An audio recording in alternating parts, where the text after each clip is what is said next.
Bonjour aux lecteurs de notre chaîne YouTube et aux membres du forum rcmac.com et rcmac Vintage. Alors aujourd'hui, c'est un numéro sur l'histoire de la RC, mais spécial piste. Alors c'est le premier que je fais, hein, alors pareil, hein, à chaque fois, je m'excuse d'avance des erreurs que je vais pouvoir dire, parce que je ne connais pas tous les produits parfaitement, toute l'histoire parfaitement, mais je vais essayer de vous montrer, à partir d'articles revus et aussi à partir des voitures que j'ai, des pièces détachées que j'ai, les voitures de l'époque. Et là, j'ai choisi de vous présenter la PB Alpha 81, qui est une voiture qui est historique en piste, hein. Je ne sais pas si tous les pistards sont courants. C'est la première voiture à suspension qui a été vendue en masse, hein. Alors souvent, j'en entends qui disent que c'est la Quattro de chez Serpent. Non, quand on regarde les articles, même sur les championnats du monde, des trucs comme ça, c'est la PB Alpha qui est arrivée en premier. Peut-être que Serpent, ils avaient déjà fait des prototypes, des choses comme ça. Enfin, il y a eu d'autres voitures à suspension avant, mais qui ont eu peu de succès par rapport à leur conception, par rapport à pas mal de choses. Là, la PB Alpha, la 81, ça a été la première qui a été, ça a été une révolution. Même si au début, on va le voir avec les articles, bah, c'était pas un avantage significatif, hein. Il a fallu un moment avant de maîtriser les avantages, les inconvénients des voitures à suspension, hein. Bien sûr, qui étaient un peu plus lourdes, qui étaient voilà plus fragiles aussi, je pense. Voilà, donc je vais commencer pour vous présenter ça par vous parler d'Indianapolis 1981.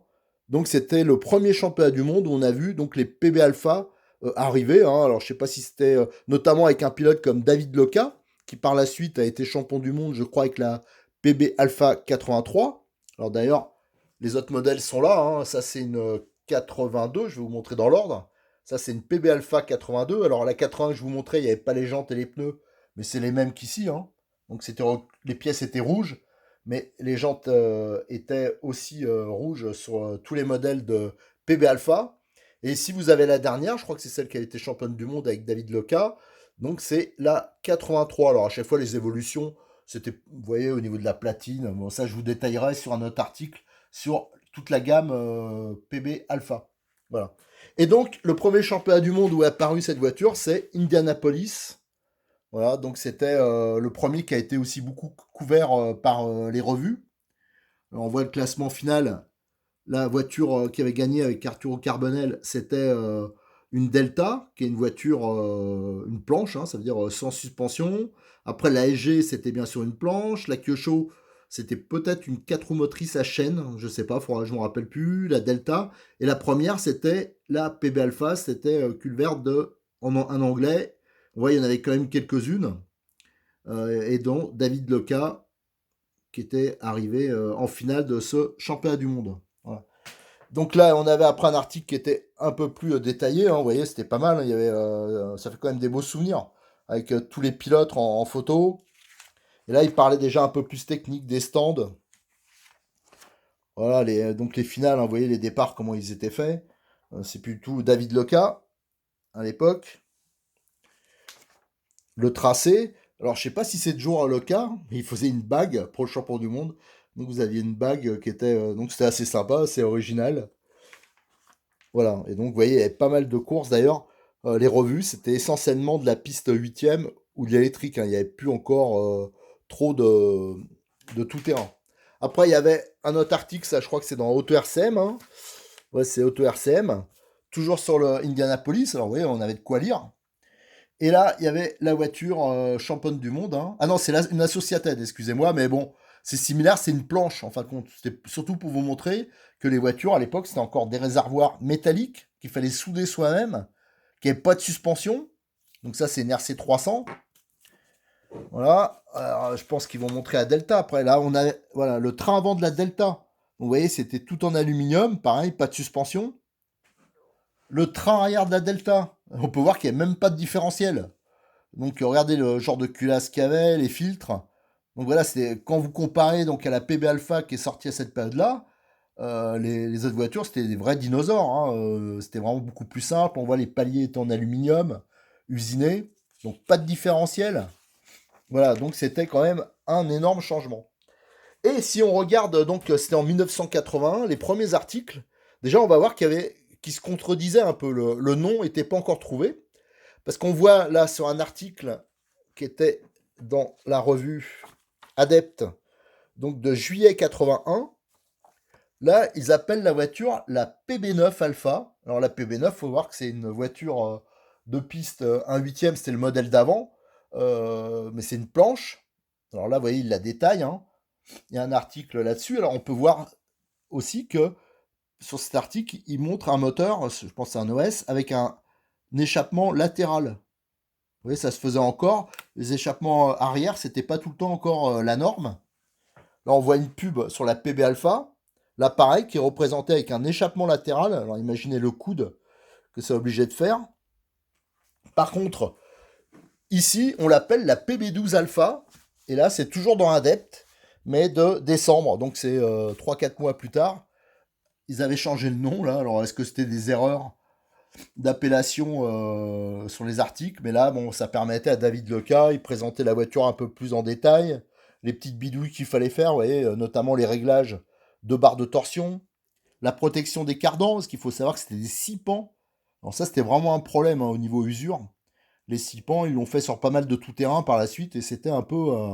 ça, c'était pas une idée géniale. Alors peut-être que c'était plus facile à faire, ou je sais pas, mais au début, en tout cas, il y avait très peu de cardans goupillés. Et ça a été vraiment un problème général, même en électrique, hein. Il y avait des voitures électriques chez Tamiya, tout ça. Il y a eu les Yankees. Tout ça, c'était un problème. Et là, ils insistaient sur le réglage des barres de torsion, parce que comme sur après les EG, beaucoup de pistes qui avaient des barres de torsion, si c'était mal réglé, alors d'usine, souvent, c'était pas très bien plié. Donc il fallait ajuster tout ça pour un réglage de suspension qui était parfait. Alors on peut voir celle-là, il y a une barre anti-roulis, donc qui était, je crois, d'origine. Je regardais là sur les trucs, c'est pas sûr qu'elle était d'origine. Je crois même que si je regarde ici, je le vois pas.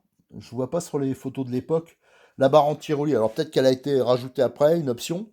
On peut voir les amortisseurs, il y avait 2 gouttes d'huile dedans, le gros moyeu alu. Et ici, on voit les barres de torsion. Donc elles étaient ici, et vous aviez donc le réglage de la barre de torsion ici. Donc à régler, c'était quand même assez coquet. Donc les barres de torsion qui prenaient appui en dessous là, voilà, on les voit ici. Donc c'était un système quand même un peu, ben voilà, c'était pas, il fallait vraiment être pointu pour bien régler ça. On voit le système de frein ici qui a 2 disques. Alors je pense que ouais, elles ont toutes 2 disques. C'est donc une transmission par chaîne avec un différentiel tout alu à pignon droit. Voilà, c'est des pignons droits comme on a retrouvé après sur des voitures, des tout-terrain qui étaient un peu une copie de cette voiture comme le Buffalo, mais il y a encore des voitures qui ont des pignons droits. Ça s'est fait encore assez longtemps. Donc bon, celle-là, elle est en bon état, hein. Elle est quand même pas trop mal. Alors ça, c'est la mienne, ça, mais je crois que j'en ai une dans le stock là. Pareil, toujours style de Modis 34. Il a récupéré un énorme lot de voitures vintage. Alors faut que j'en profite. Il me les a passées parce que j'en profite avant qu'il les mette à la vente de faire les photos. En même temps, je lui bricole, voilà. Donc ça, c'est pour ça que j'ai beaucoup de trucs à vous montrer en plus des miennes. Donc on peut voir ici les fusées, toujours le système de barre de torsion. Là, il y a une barre anti-roulis. Donc la barre de torsion, elle est là, hein. Et le réglage, il est ici. Donc on peut voir, elle est très grande. Et là, il y a des fusées. Ça avait une caractéristique, hein, c'est que les roulements étaient intégrés à la fusée. Et alors que beaucoup de voitures, les roulements étaient sur la jante. Et là, il y a le système de demi-coquille qui permettait d'emprisonner la fusée. Alors là, j'en ai une qui est démontée. Elle est sale, mais voilà. Donc, vous comprenez le système, hein. Donc les roulements sont dedans, hein. Et ici, vous avez les rotules, et donc les 2 demi-coquilles qu'on assemble et qui tiennent par le clips. Voilà. Alors, tout tient par des bagues, hein, les axes. Ici, on peut voir l'amortisseur. Pareil, hein, il y a 2 gouttes d'huile, hein, et c'est vraiment ridicule la contenance. C'était histoire de dire que, quoi. Le sauve-cerveau, le moteur, il était placé. Enfin, le moteur, le cerveau était placé à plat ici. La fameuse fixation d'échappement PB. Ça qui a été repris sur beaucoup de voitures par la suite. Et donc, il y avait les emplacements pour la batterie, le récepteur. Alors, les emplacements, ils sont énormes, parce que les récepteurs, si vous avez regardé les vidéos précédentes que j'ai fait, hein, pour vous montrer le matériel qui est utilisé, je crois, d'ailleurs c'est une vidéo de 86 que j'ai fait, je présente des radios de l'époque, hein, les récepteurs étaient énormes, quoi. Donc c'est pour ça qu'il fallait une énorme place. Pareil pour les batteries, hein, c'était la même chose. Voilà ce qu'on pouvait un peu dire sur cette voiture. Aussi, qu'est-ce qu'on peut montrer? Le pod, alors là, c'est un châssis en époxy, hein, qui est assez fin à l'avant. Donc là, vous avez une bonne vue sur les barres de torsion, notamment. Donc ça, c'était très inspiré des voitures automobiles de l'époque, hein. Les barres de torsion, il y a beaucoup de voitures, même actuellement, qui ont ça. Et là, il y avait un pod qui était beaucoup plus usiné. Voilà, le pod arrière. Et donc, il y avait la liaison ici. Et c'est souvent ici que ça pouvait plier sur beaucoup de voitures. Voilà. Et ça, ils ont maintenu ce système assez longtemps. Là, on peut voir les. Bon, là, ils ne sont pas protégés par des soufflets, mais là, c'est bien les cardans 6 pans. Voilà. Alors, j'avais pas prévu de vous présenter les modèles.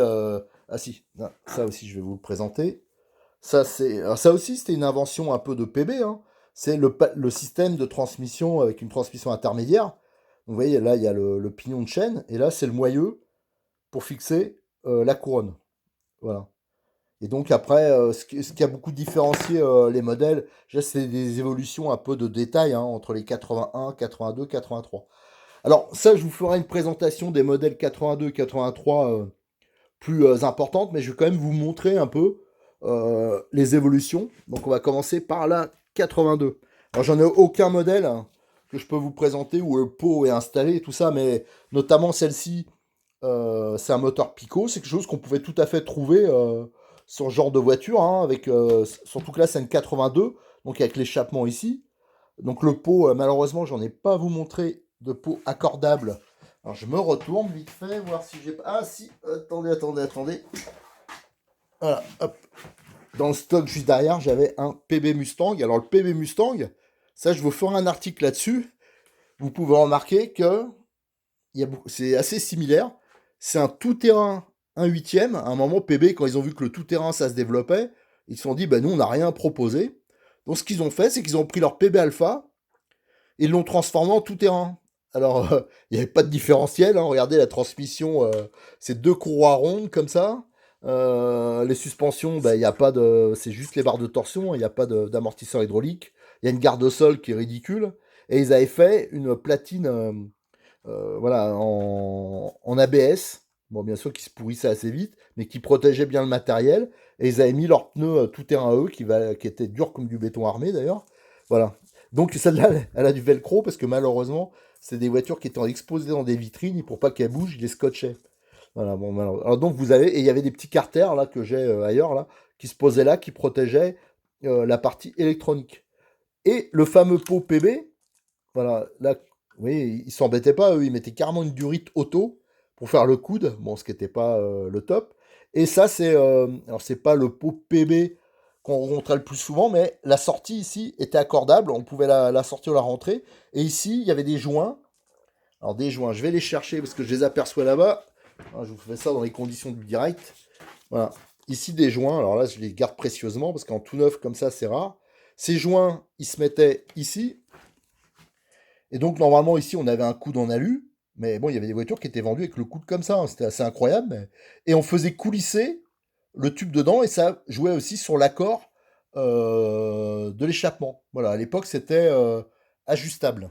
Mais ça, je vous ferai quelque chose de spécifique sur cette voiture qui est hyper bizarre, qui est très recherchée en collection, hein, malgré que ça marchait absolument pas. Mais qui a été un peu la seule de son genre et qui était tellement étrange que bah, maintenant ça plaît quand même aux collectionneurs.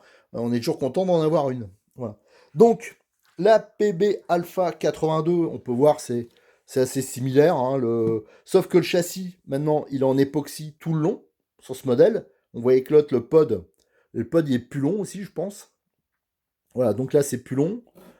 Il y a un système, il y a un déflecteur ici pour les freins. Je pense que le train avant, il est quand même assez différent, hein, au niveau des suspensions. Je crois qu'il y avait, je sais pas si c'est à partir de la 82, mais il y avait un réglage pour donner un peu de pincement aux roues à l'arrière. Voilà, c'était un peu en gros les évolutions. Le réservoir aussi qui était à gros goulot, tandis que sur le modèle d'avant c'était un tout petit goulot. Alors pour le plein c'était pas génial. Enfin, là, je vous dis, je vous ferai plus en détail. Et hop, je vais chercher ma 83. Alors ça, c'est la 83. On peut voir que la platine est très différente, hein. Radio, elle est plus grande. Et en fin de compte, on mettait tout en dessous, sur des supports comme ça, pour que ce soit plus bas. Qu'est-ce qu'il y avait? Il y avait, pareil, là, on voit que le châssis, il est intégral, hein. Il y a toujours le pod alu et qui est doublé. Ça, c'était, je pense, pour la rigidité. Là, c'est sûr qu'il y avait le système du pincement à l'arrière. Qu'est-ce qu'il y avait? Il y avait bon, le système de réglage. On peut voir ici des débattements, des garde au sol, l'amortisseur central, là, unique, qui était avec un système assez étrange de commande. Là, on peut voir que c'était un peu spécial. Enfin, il y a eu pas mal d'évolutions, mais c'était là les supports moteurs aussi qui étaient différents. Mais on peut voir que c'est pas des choses qui étaient hyper flagrantes, hein. Ça reste quand même des voitures qui sont assez similaires. Ouais, voilà, excusez-moi, j'ai le hoquet. Voilà ce que je pouvais vous dire sur la PB Alpha. Donc c'était le premier première présentation que je vous faisais d'une voiture de piste et je voulais absolument le faire sur cette Alpha 81 qui a donc tous ceux qui font de la voiture de piste actuellement ont un huitième, hein, ben, toutes leurs voitures à descendre de celle-là. C'est PB qui a, bien sûr, après il y a eu Serpent, hein, qui a inventé avec eux beaucoup de choses, hein. C'est eux qui ont fait les PB et Serpent, hein, plus ou moins en même temps, la boîte de vitesse notamment. Enfin, voilà, il y a plein de choses qu'ils ont apportées. C'est vraiment les deux marques majeures de l'histoire de la RC. Et maintenant, toutes les marques actuellement, je pense qu'il reste encore, elles apportent plus rien en fin de compte à notre loisir au niveau innovation. Ça reste vraiment la conception n'a jamais vraiment été bouleversée. Voilà, je vous remercie. Si vous avez des infos, si vous voulez montrer des documents, des photos, n'hésitez pas à me contacter, à mettre sur RC Mac Vintage, qu'on puisse ensemble alimenter le musée virtuel, hein, que j'essaye d'agrémenter au fur et à mesure pour avoir des souvenirs, en fin de compte, avoir laissé des traces de notre loisir et le faire connaître au maximum. Allez, merci, à bientôt.